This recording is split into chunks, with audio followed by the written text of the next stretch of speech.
Dog was burned alive for no longer being useful. What they did next will shock you. There are stories that test everything you believe about humanity, and this is one of them. What happened to Ranger, a 7-year-old mixed breed from rural Tennessee, will make you question how anyone could be so heartless. But what came after the flames, after the screams, after the abandonment, defied every medical prediction and restored faith in the possibility of second chances. Ranger wasn't a show dog or a purebred with papers. He was the kind of dog you'd find in any American suburb, medium-sized with brown and white patches ears that flopped just right and eyes that seemed to understand more than most humans gave him credit for. For 6 years, he lived with the Morrison family in their small house on Maple Street, where he'd learned every creak of the floorboards, every sound of the morning routine, every voice that called his name. He'd arrived as a puppy, found shivering behind a Walmart in January. No collar, no chip, just a scared little thing that somehow knew the Morrisons would save him. And they did at first. Young Ranger became part of everything: backyard barbecues, lazy Sunday afternoons, protective nights when strange noises made the family feel safer knowing he was there. He never asked for much, never demanded attention, just offered his presence like a gift that kept giving. The change happened gradually, so slowly that Ranger didn't understand it at first. It started with his joints stiffening during cold mornings, his once powerful leap onto the couch becoming a struggle. His hearing wasn't as sharp, his vision slightly clouded, and those long walks around the neighborhood became shorter and shorter until they stopped altogether. Age had caught up with him, the way it catches up with all dogs: too fast, too harsh, too final. The Morrison family began to see him differently. Where once they saw loyalty, now they saw inconvenience. Where once they saw protection, now they saw expense. Veterinary bills for his arthritis medication, the smell of an older dog, the way he couldn't quite make it outside in time anymore. Everything that made Ranger simply an aging pet became a burden they no longer wanted to carry. The conversations happened when they thought he couldn't hear. He's suffering, maybe it's time. The vet bills are getting ridiculous. He just lies there all day. These words floated through the house like poison, and Ranger felt them even if he couldn't understand their full meaning. Dogs know when love withdraws, when patience runs thin, when they've become unwanted. His food bowl moved from the kitchen to the back porch. His sleeping spot shifted from the living room to the garage. The hands that once scratched behind his ears now only touched him to move him out of the way. Ranger accepted these changes with the quiet dignity that defined his entire life, still believing that somehow things would return to normal. That's what dogs do. They hope even when hope seems pointless. On a Thursday morning in October, Jim Morrison loaded Ranger into the back of his pickup truck without ceremony. There was no collar, no leash, no bowl of water for the drive. Ranger's tail wagged weakly as they drove away from Maple Street, believing perhaps they were going to the vet, or maybe just for a ride like the old days. The truck headed toward the outskirts of Davidson County, past farms and empty fields, toward a place where no one lived and no one would hear. They stopped at an abandoned dirt road surrounded by dry grass and silence. The kind of place where people dump things they don't want anymore, old appliances, furniture, sometimes living things they've decided are no longer worth keeping. Jim Morrison dragged Ranger from the truck bed, and for a moment the old dog's tail still wagged, because he didn't understand, couldn't comprehend that the man he'd trusted for 6 years was about to destroy him. The gasoline came out of a red container splashing across Ranger's fur with a sharp chemical smell that made him panic instinctively.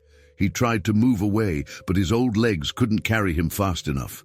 The liquid soaked through his coat, reaching his skin, burning his eyes and nose.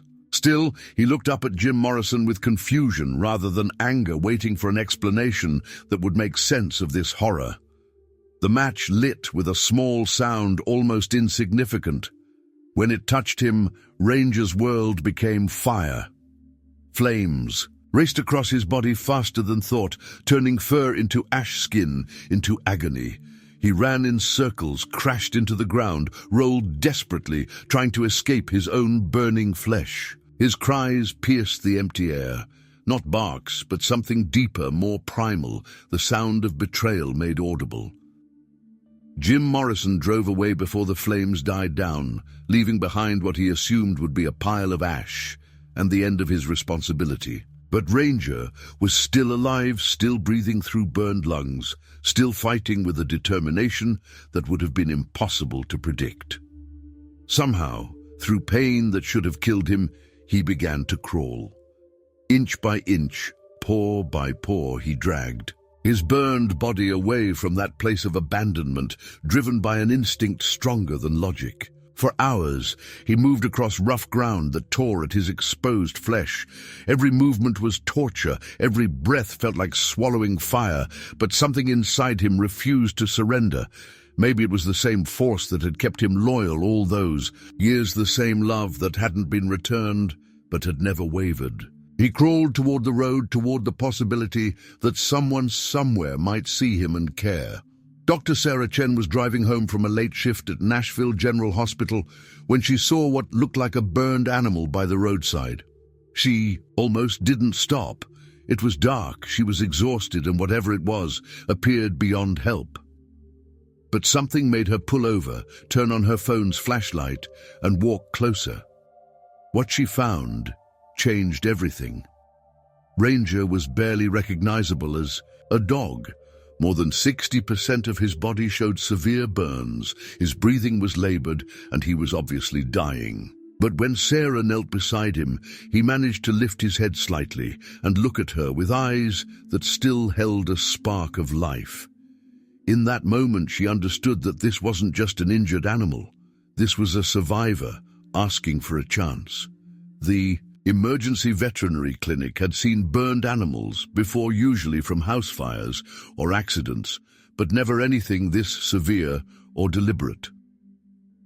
Dr. Michael Rodriguez, the lead veterinarian, examined Ranger and shook his head grimly. "I've never seen anything survive burns this extensive, the infection risk alone."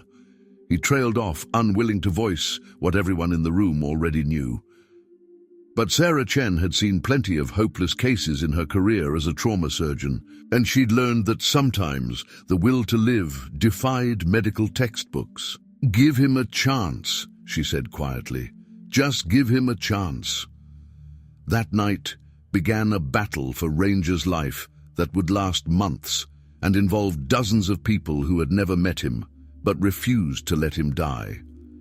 The first week was touch and go. Ranger's body fought infections, struggled with dehydration, and endured painful wound cleaning that had to happen multiple times daily. His burned skin needed constant care, specialized medications, and a kind of patience that tested everyone involved. Yet through it all, Ranger never snapped, never showed aggression, never gave up. He seemed to understand that these new humans were trying to help him. Word spread through Nashville's animal rescue community about the dog who'd been burned alive and was fighting for his life. Social media posts appeared sharing Ranger's story and asking for donations to cover his astronomical medical bills.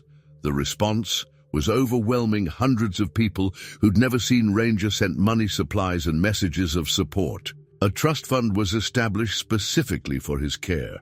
Dr. Rodriguez found himself spending extra time with Ranger, talking to him during treatments, amazed by the dog's resilience. "I've been a veterinarian for 20 years, he told Sarah one evening, "and I've never seen anything like this. It's not just that he's surviving, it's how he's surviving.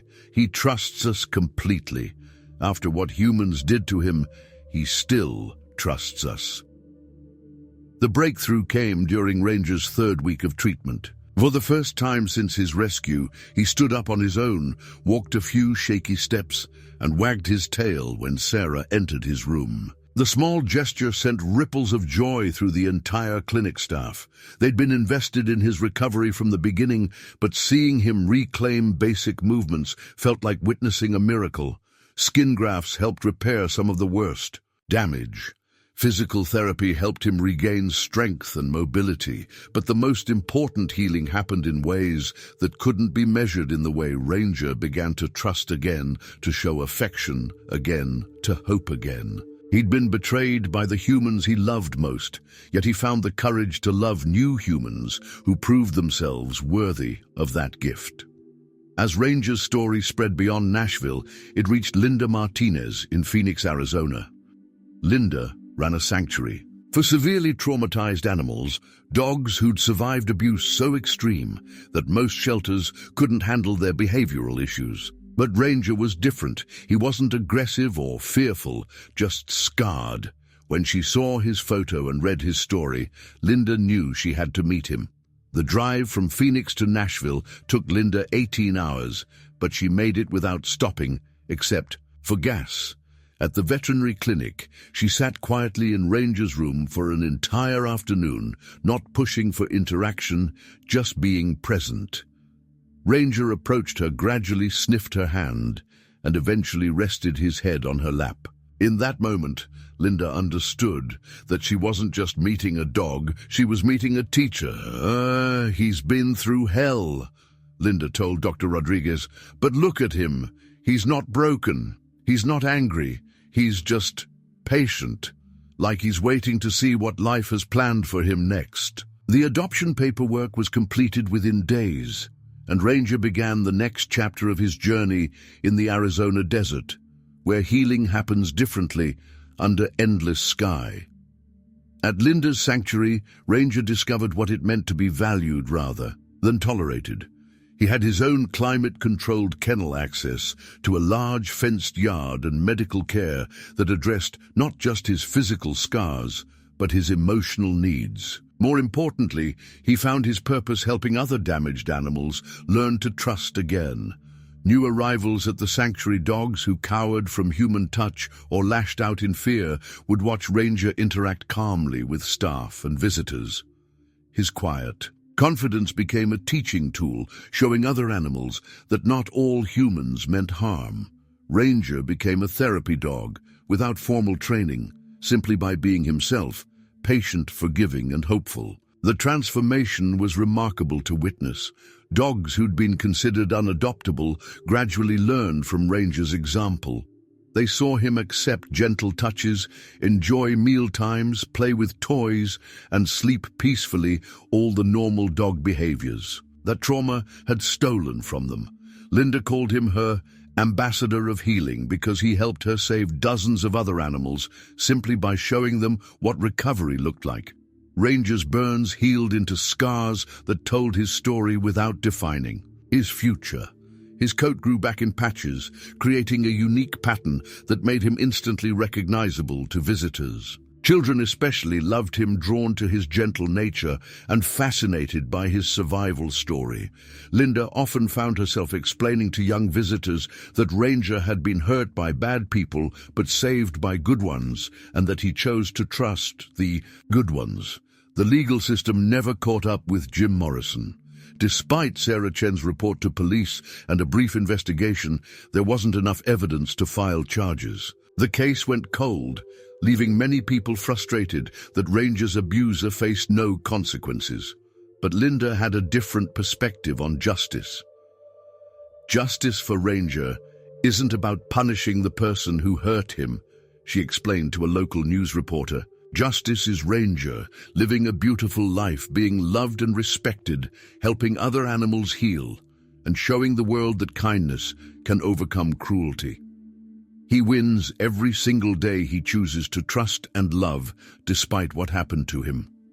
The sanctuary began hosting educational events featuring Ranger as the centerpiece. School groups visited to learn about animal cruelty prevention and responsible pet ownership. Ranger would lie calmly while children petted his scarred fur and asked questions about resilience, forgiveness, and second chances. Linda noticed that these interactions affected the children as much as they affected the other animals. Kids left understanding that every living thing deserved compassion. Ranger's daily routine became a testament to the healing power of consistency and love. Morning walks through the desert landscape, afternoon naps in the shade, evening training sessions that were really just play disguised as work. He learned new commands easily, as if his brain had been waiting for positive stimulation. His favorite game became hide and seek with Linda, where he'd pretend not to see her, obviously hiding behind a cactus, just to make her laugh. The physical changes were dramatic: weight gain that brought healthy roundness to his frame, a shiny coat that grew thicker each month, and eyes that sparkled with mischief rather than pain. But the emotional changes were even more profound. Ranger had learned to play again, something Linda hadn't been sure was possible for a dog who'd suffered such trauma. Visitors to the sanctuary often asked Linda what made Ranger special, how he'd managed to overcome such extreme abuse without becoming aggressive or fearful. Her answer evolved over time, but eventually settled on a simple truth. Ranger never forgot how to love. The Morrisons tried to burn that out of him literally, but love isn't something you can destroy with fire. It just finds new ways to grow. As Ranger approached his 9th birthday, Linda organized a celebration that doubled as a fundraiser for the sanctuary. The event drew hundreds of people, many who'd followed Ranger's story from the beginning. There was cake games and a small ceremony, where Linda presented Ranger with a custom collar engraved with the words "Survivor, Teacher, Friend." The most powerful moment came when Sarah Chen, who'd driven from Nashville specifically for the celebration, was invited to speak. Standing next to Ranger, who sat calmly beside her as she talked, Sarah addressed the crowd with tears in her eyes. "I stopped on a dark road 2 years ago thinking I might be helping an injured animal. I had no idea I was meeting a hero.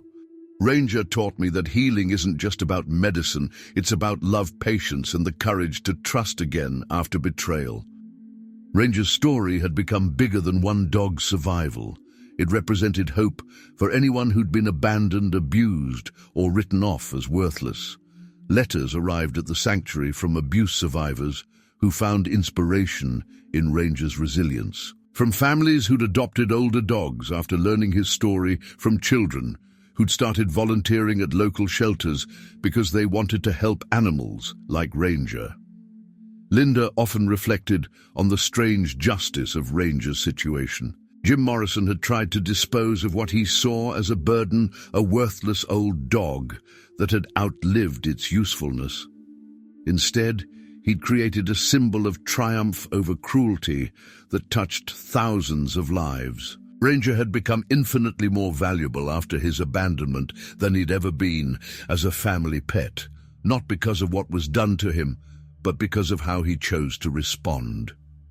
The sanctuary's success rate with traumatized animals improved dramatically. After Ranger's arrival, his presence provided something no training manual could teach: living proof that survival was possible, that humans could be trusted again, that life after trauma could be not just tolerable, but joyful. Other rescue organizations began visiting to observe Ranger's methods, though Linda always laughed at the formal language they used to describe what was simply a dog being magnificently himself.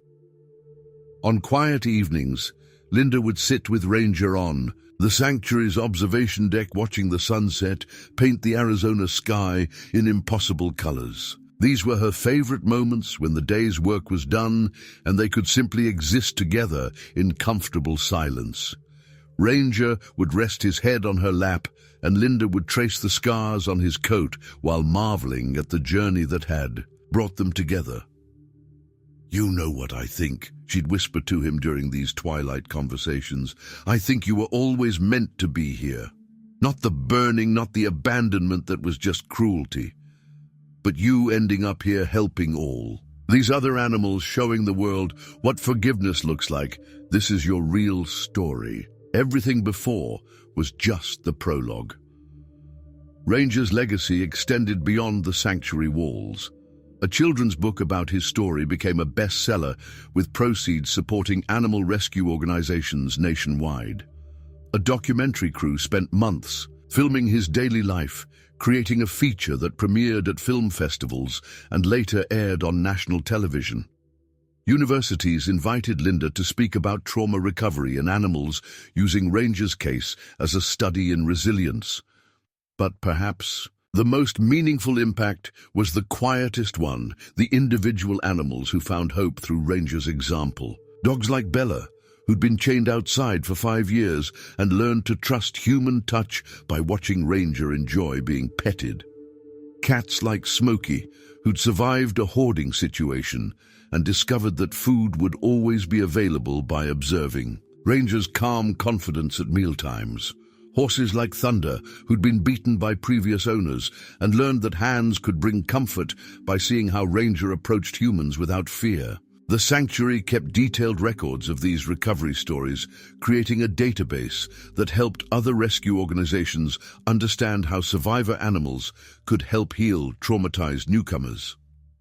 Ranger had inadvertently founded a new approach to Animal Rehabilitation 1, based on peer modeling rather than purely human intervention. As this story reaches its conclusion, Ranger continues his work at the sanctuary, now 10 years old, and showing the gentle signs of advanced age that first made the Morrisons see him as disposable. But here in this place, where every animal has value regardless of their productivity, Ranger's aging is met with increased care rather than decreased love. His arthritis is managed with medication and warm beds. His clouding vision is accommodated with consistent routines and patient guidance. The difference in how his aging is handled speaks to the larger truth of Ranger's story. Not all humans are capable of the unconditional love that dogs offer, but enough are. The cruelty he experienced was real, devastating, and permanent in its physical effects. But the love he found afterward was equally real, equally powerful, and ultimately more defining of his life's meaning. Ranger's story challenges the simplistic narrative that good always triumphs over evil. Evil triumphed when Jim Morrison decided that love had conditions, that loyalty had expiration dates, that living beings could be discarded when they became inconvenient. But love triumphed too in Sarah Chen's decision to stop on a dark road, in Dr. Rodriguez's commitment to impossible medicine, in Linda Martinez's recognition that broken things could become teachers. The most remarkable aspect of Ranger's survival isn't medical, it's moral. After experiencing the worst of human nature, he chose to trust the best of it. After being betrayed by the humans he loved most, he found the courage to love new humans who proved themselves worthy. After being told through actions that he had no value, he discovered his true purpose as a healer of other broken souls. Today, Ranger sleeps in climate-controlled comfort, eats premium food designed for senior dogs, receives daily medications that keep him comfortable, and is surrounded by people who consider his continued existence a privilege rather than a burden. The physical scars remain, creating patterns on his coat that tell his story to everyone who meets him. But the emotional scars have healed into wisdom, patience, and an almost supernatural ability to comfort other traumatized animals. Visitors to the sanctuary often ask Linda what happened to the Morrisons, whether they ever faced consequences for their actions. Her standard response has become a meditation on the nature of justice itself. They tried to erase Ranger from the world because they saw him as worthless. Instead, they created a story that has inspired thousands of people to treat animals with greater compassion. Ranger's life has become infinitely more meaningful than it ever was in their house. In trying to destroy him, they ensured his immortality. That might be the purest form of poetic justice possible. The ripple effects of Ranger's story extended into unexpected corners of society. A police officer in Memphis started carrying dog treats in his patrol car after reading about Ranger, leading to more positive interactions between law enforcement and community pets. A teacher in Portland incorporated Ranger's story into her curriculum about empathy and resilience, watching her students develop deeper understanding of both human and animal suffering. A veterinary student in Colorado chose to specialize in burn treatment for animals after following Ranger's recovery process online. These individual transformations multiplied across social networks, creating a movement that nobody had planned but everybody recognized. Animal shelters reported increased adoption rates for senior dogs. Veterinary clinics saw more people willing to pursue expensive treatments for injured animals. Lawmakers in several states introduced stronger penalties for animal cruelty, with legislators specifically citing Ranger's case as motivation for their actions. The Morrison family never publicly acknowledged what they'd done to Ranger. Their silence became its own form of testimony, a tacit admission that some actions are so indefensible that even attempting justification would only deepen the shame. Neighbors reported that they moved away from Maple Street within a year of Ranger's disappearance, though whether this was related to guilt, community pressure, or simple coincidence remained unknown. Linda Martinez noticed that Ranger seemed to understand his role as a healing presence. During intake evaluations for new rescue animals, she would often bring Ranger into the room simply to observe. His calm energy appeared to communicate safety to frightened animals in ways that human reassurance couldn't match. A border collie named Max, rescued from a fighting ring, had been aggressive toward all humans until he encountered Ranger lying peacefully in a patch of sunlight. Something about Ranger's visible scars, combined with his obvious contentment, convinced Max that survival and happiness could coexist. The sanctuary's waiting list for severely traumatized animals grew as word spread about their success rate. Linda attributed much of their effectiveness to what she called the Ranger effect, the way traumatized animals responded to seeing another survivor who had clearly found peace. Traditional animal psychology focused on removing triggers and slowly building trust, but Ranger offered something more powerful: living proof that recovery was possible. Dr. Rodriguez in Nashville began documenting the medical aspects of Ranger's recovery for publication in veterinary journals. The case presented multiple medical anomalies, the extent of burns that should have been fatal, the rapid healing once proper treatment began, the absence of typical trauma-related behavioral issues. Medical conferences began featuring Ranger's case as an example of how psychological state could influence physical healing in ways that challenged conventional understanding. The children's book about Ranger's story sparked conversations in schools across the country about responsible pet ownership and the lifetime commitment that adopting an animal represents. Elementary school counselors reported using the book to help children process their own experiences with abandonment or trauma, finding that Ranger's resilience provided a framework for discussing difficult emotions in age-appropriate ways.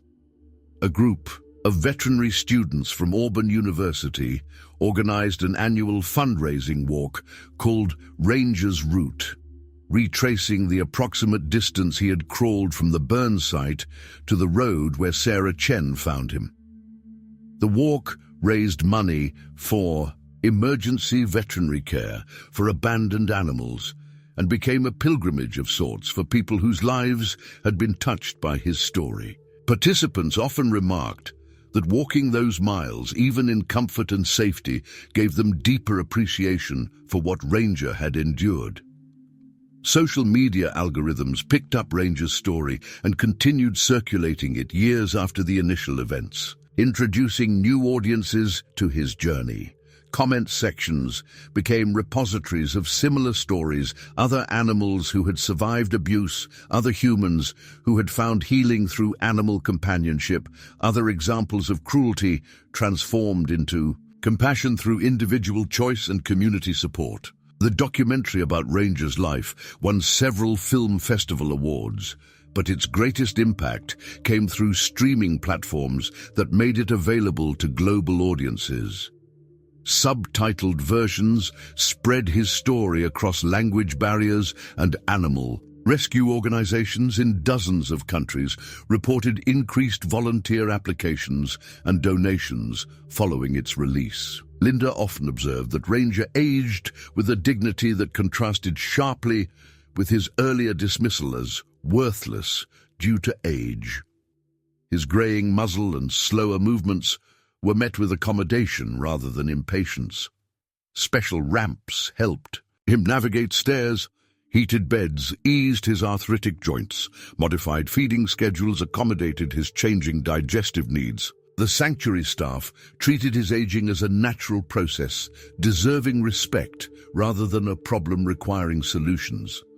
The therapy work that Ranger performed, though unofficial, began attracting attention from professional animal therapy organizations. His ability to remain calm in chaotic situations, his tolerance for being touched by frightened animals, and his intuitive understanding of when to approach and when to maintain distance suggested natural therapeutic instincts that formal training programs tried to replicate. A hospice care facility in Tucson began requesting visits from Ranger and Linda, finding that his presence brought comfort to dying patients who had lost the ability to communicate verbally. The visible evidence of his survival seemed to resonate, with people facing their own mortality, offering wordless testimony that suffering could be endured and that love could emerge from the darkest experiences. Local veterinary schools began incorporating Ranger's case into their curriculum as an example of compassionate care extending beyond medical treatment.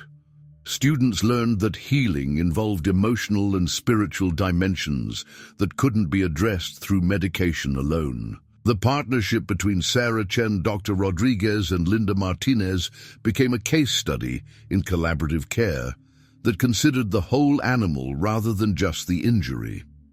The trust fund established for Ranger's initial medical care continued, growing through ongoing donations, eventually providing a permanent endowment for the sanctuary's operation. Contributors came from around the world, many leaving messages that revealed how Ranger's story had intersected with their own experiences of trauma recovery or the transformative power of animal companionship. Ranger's daily routine became a meditation on the simple pleasures that suffering had taught him to treasure. Morning sunshine on his face, the taste of food that would definitely be there tomorrow, the touch of hands that brought comfort rather than pain, the presence of other animals who understood his journey without needing explanation. These moments, ordinary to most dogs, held extraordinary meaning for an animal who had lost everything and found it again in better form. The scientific community began studying Ranger's case as an example of post-traumatic growth in animals, a phenomenon previously thought to be uniquely human. Research suggested that animals could not only recover from severe trauma, but potentially develop enhanced empathy and social skills as a result of their experiences. Ranger's ability to help other traumatized animals seemed to support this theory. Religious communities found spiritual meaning in Ranger's story, seeing in his forgiveness and resilience echoes of larger themes about redemption and the possibility of good emerging from evil. Sermons referenced his journey as an example of grace made visible, though Linda always emphasized that Ranger's recovery resulted from concrete actions by caring humans rather than divine intervention alone. The educational impact of Ranger's story extended into professional training programs for social workers, therapists, and other helping professionals. His example illustrated how trauma survivors could become powerful healers for others experiencing similar struggles, and how witnessing resilience could inspire hope in ways that traditional therapeutic approaches might not achieve. As Ranger entered his 11th year, the sanctuary began planning for his eventual death with the same thoughtfulness that had characterized his life there. A memorial garden was designed where his ashes would eventually rest, surrounded by plants that attracted butterflies and hummingbirds. Plans were made to continue his therapeutic work through other survivor animals, ensuring that his approach to healing would outlive his physical presence. The ongoing legal immunity of Ranger's abusers remained a source of frustration for many followers of his story, but Linda consistently redirected these conversations toward positive action. Rather than focusing on punishment that might never come, she encouraged people to channel their anger into prevention efforts, supporting stronger animal protection laws, better education about pet ownership responsibilities, and increased funding for animal rescue operations. Ranger's story continues to unfold daily in small moments of connection, healing, and hope. Every traumatized animal that learns to trust again under his gentle influence extends his legacy. Every child who visits the sanctuary and learns about resilience carries his message forward. Every person who reads his story and chooses compassion over cruelty multiplies his impact. The mathematics of impact becomes staggering when calculated across time. One burned dog, saved by one woman's decision to stop on a dark road, healing through one veterinarian's refusal to give up thriving under one sanctuary operator's understanding of trauma, has influenced thousands of individual choices toward compassion. Each person touched by his story becomes a multiplier, carrying forward the lesson that love once freely given cannot be completely destroyed. In the end, Ranger accomplished something far more significant than simple survival. He proved that love once given freely cannot be completely destroyed. It can only be redirected, refined, and used to heal wounds that seem impossible to mend. His life stands as testimony to the transformative power of second chances and the extraordinary things that can grow from the ashes of cruelty when tended by hands that understand the true value of a loyal heart.